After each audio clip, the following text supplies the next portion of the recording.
Hi, I'm Frank Morris Lopez, and I am the coordinator of Neighbor Media, the citizen journalism program here at Cambridge Community Television. And I'm here today with Janelle Anderson, and Janelle is one of our interns. She is a student at Simmons College and is studying journalism. Yep, that's right, and minoring in English. All right, great. Well, Janelle's been doing a lot of great work for us in the Neighbor Media program. You can check out her work along with all the other work of our citizen journalists here in Cambridge at neighbormedia.org. And Janelle recently did a story about what it's like to be teaching under a Trump administration. Right.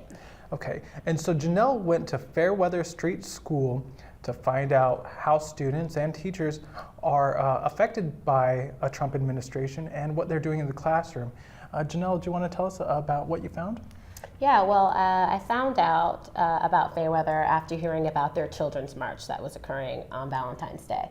It was a really cool march. It was called the Show What Love Means to You March. Okay. And I wasn't able to attend it, but I really still want to do a story about the school because I thought it was really cool. So I contacted the teacher, Jennifer K. Goodman, on Facebook, actually. I Facebook Messenger. Oh, wow, okay, great.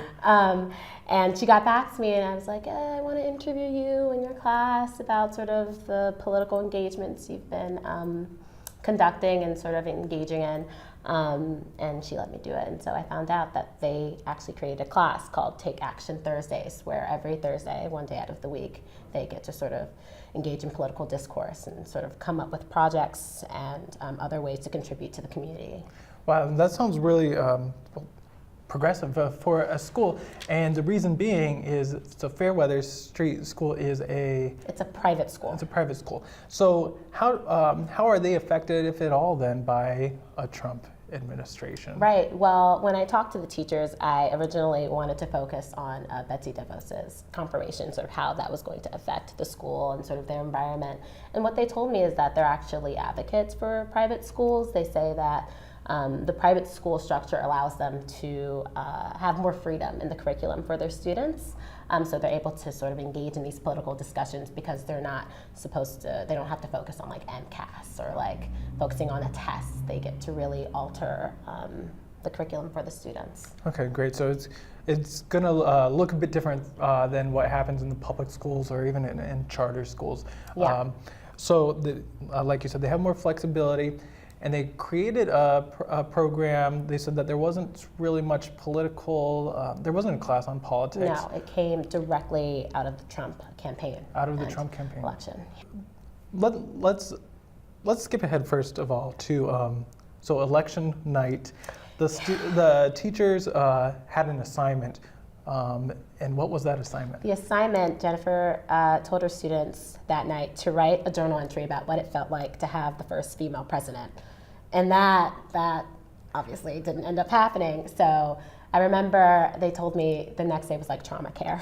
Wow. And the students were completely devastated. Mm-hmm. Since like Trump announced his campaign, when he like made comments about Mexican immigrants, the children were upset because like they were learning about Mexico and like Mexican culture, Mexican Americans. And so it's just been like a steady just like escalation of just like how disappointed they've been about what's unfolding on the political stage. Wow. And now they just get to talk about it more in class and sort of see that unfolding before them. So the 7th and 8th graders shocked just as much of the rest of the world. I think they were. Yeah, I mean, I was shocked. Yeah. I'm a student too, and I remember going in, my professors were like, I'm sorry. And I was like, it's not your fault, but we were all sort of thinking that Hillary was going to be president.